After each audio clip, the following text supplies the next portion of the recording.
Copa আমেরিকায় ফাইনালের লক্ষ্যে অনুশীলন করছে আর্জেন্টিনা। সেমিতে উতরে যায় কানাডার বাধা। শুরুর একাদশ পরিবর্তন করতে পারেন কোচ লিওনেল স্কালোনি। ইউরোয় গোল খরায় সমালোচনার মুখে কিলিয়ান এমবাপ্পে। সেমির আগে জার্মানিতে উজ্জীবিত গ্যারেথ সাউথগেটের ইংল্যান্ড। বিশ্ব চ্যাম্পিয়ন আর্জেন্টিনা কোপা আমেরিকাতে উঠছে লিওনেল মেসির দল। টুর্নামেন্টের ডিফেন্ডিং চ্যাম্পিয়ন আলবিসেলেস্তে সেমিতে প্রতিপক্ষ কানাডা, মাঠে নামার আগে উজ্জীবিত ওরা।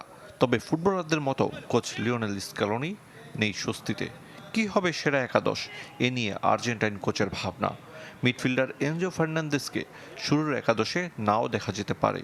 শতভাগ ফিট নন মার্কোস আকুনা। নামের বিচারে প্রতিপক্ষ পিছিয়ে থাকলেও সাবধানী স্ক্যালোনি।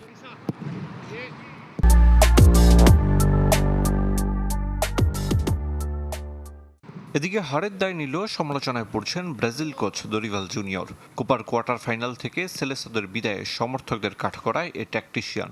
টুর্নামেন্টে বাজে ফুটবল প্রদর্শনীর পরও আগামীতে ভালো করার প্রতিশ্রুতি ব্রাজিল কোচের।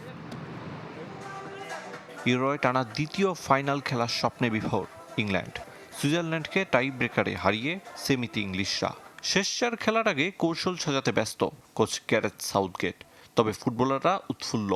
জিমার সুইমিং পুলে পিকফোর্ড বেলিংহ্যামদের ব্যস্ততা। আবার জার্মানদের শহরে সাইকেল নিয়ে ঘুরে বেরিয়েছে ইংলিশরা। নেদারল্যান্ডস ম্যাচের আগে যতটা নির্ভর থাকা যায়।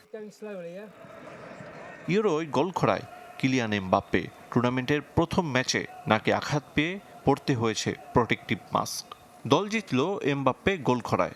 আসরে একটির বেশি গোল করতে পারেনি ফরাসি তারকা, তাও পেনাল্টি থেকে। তাই তো শুরু হয়েছে সমালোচনা। এমন অবস্থায় শিষ্যের পাশে দাঁড়িয়েছেন কোচ দিদিয়ের দেশম। স্পেনের কাছে হেরে ক্ষতবিক্ষত হৃদয়ে বিদায় নিয়েছে জার্মানি, যে ম্যাচ দিয়ে শেষ হয়েছে টনি ক্রুসের ফুটবল ক্যারিয়ার। সামাজিক যোগাযোগ মাধ্যম ইনস্টাগ্রামে ভক্তদের ধন্যবাদ জানিয়েছেন Toni Kroos. Ariful Islam, channel 24।